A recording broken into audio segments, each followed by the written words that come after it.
Natalia and I am back with another fun little, hopefully inspiring machine quilting video. So the designs that I'm going to be stitching out today, I am using my mini 4-in-1 and my mini inside out machine quilting rulers. So this is a sashing design, and I'm actually going to be sharing kind of two versions of this design. So before I get to the design, I do want to tell you, I'm stitching this design and it works really great to stitch out this design on my panel or my brand new stitch along that starts September 1st. So the brand new stitch along is called the 9Patchalong, and there's going to be 9 lessons that teach you step by step how to machine quilt 9 different 9-patch blocks. So because of that, this border slash sashing design that I'm going to be teaching you actually plays off of those 9 patches. So the sashing design that I'm going to be sharing with you is on a 2-inch by 12-inch unit. So I'm breaking my sashings down kind of based on the blocks, and it creates 2-inch by 9-inch or 2-inch by 12-inch units. And then we'll actually stitch little cornerstones in each of the corner sections. So it's going to be a lot of fun. I'm going to show you a couple of different ways how to really dress up this design.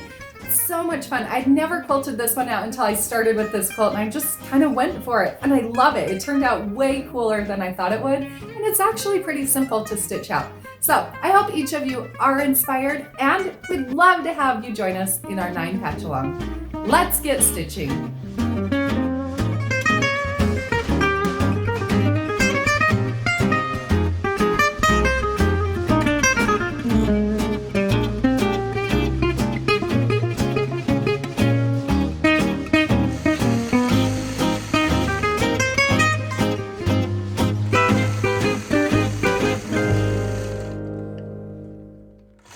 For this fun design, I'm not going to do any marking at all.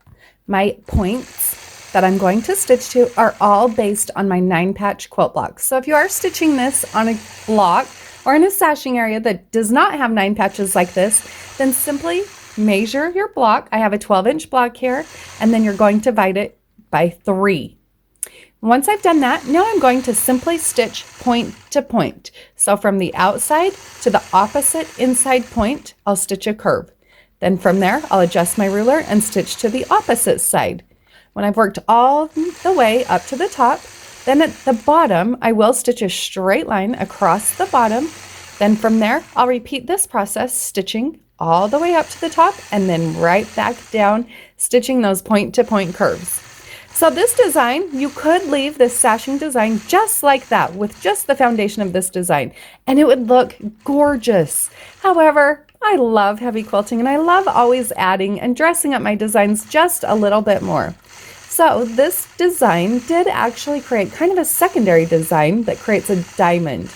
I am going to fill in those diamond shapes with those tiny back and forth matchstick quilted lines. I like those lines for something like this because it adds just a little bit of texture, but it doesn't really take away from what I've already created with my point-to-point curved line design. So you'll notice that as I travel, once I complete one of those diamonds, then I will travel along my previous stitch line, working my way to the next diamond, where at that point, I'll start quilting, filling in from the bottom, working up towards the top, filling that diamond shape all the way in. Once I have completed filling each of those diamonds, then I will travel up to the top where I have kind of a triangle shape, and I'll fill that triangle in with those simple back and forth straight lines.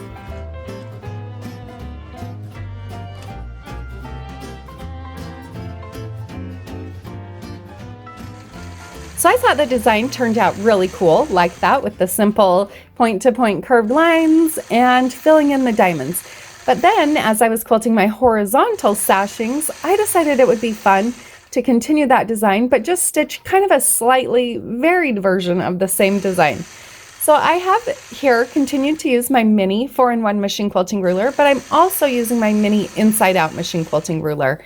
The more machine quilting you do with rulers, the more you'll realize that there are some places where the mini 4-in-1 is easier to hold, and there's some places where it's a little bit easier to hold the mini inside out. So I am working with both of those. Now this is a long sashing, but still I'm working in those small increments. For me, I love to break things down into small sections and work within those small sections complete a small section, and then move on to the next.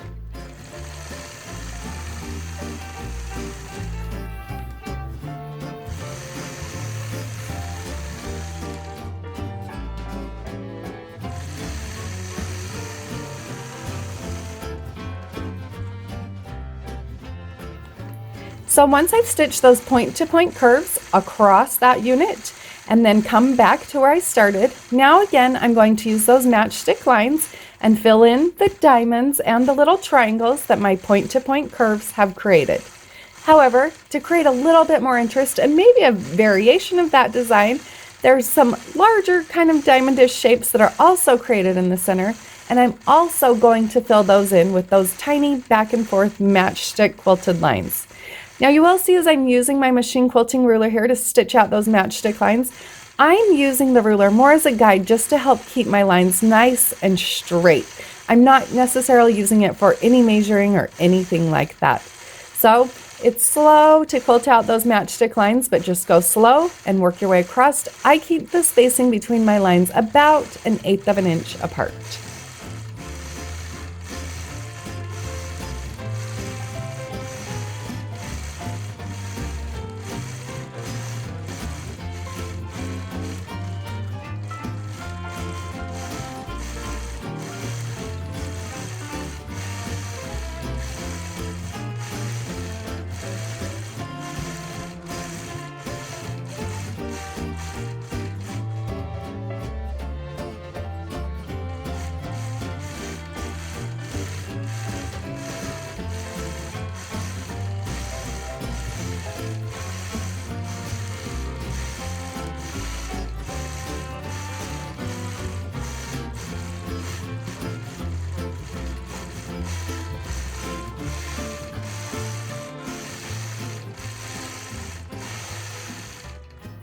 Once I've filled in that last triangle, now I'm actually going to adjust my mini 4-in-1 machine quilting ruler and use the medium size curve on that ruler to stitch again some point-to-point curves.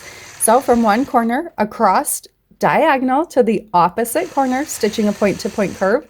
When I get back to where I started, then I will stitch along the previous straight line to complete a second set of that little melon shape. So you might actually recognize some designs and some elements from this sashing design from my stitch along Let's Stitch a Block a Day 365 quilt blocks with machine quilting rulers. But I'll let you watch just a little bit longer as I continue to stitch along this sashing.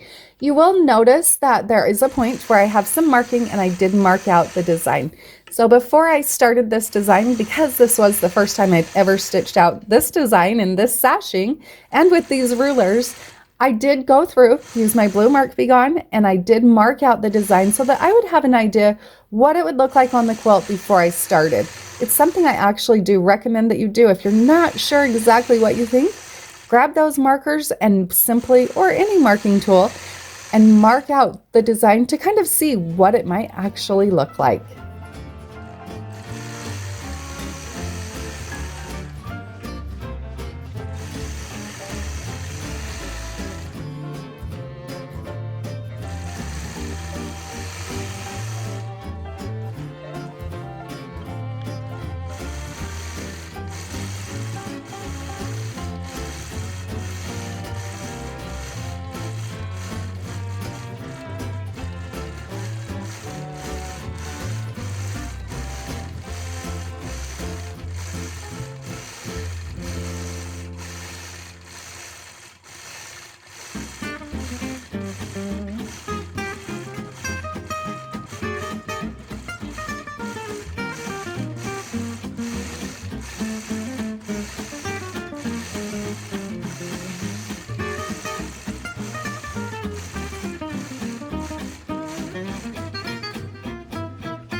So once I've stitched out that design completely, now where I have marked, I will want to go back through and simply mist away those marked points.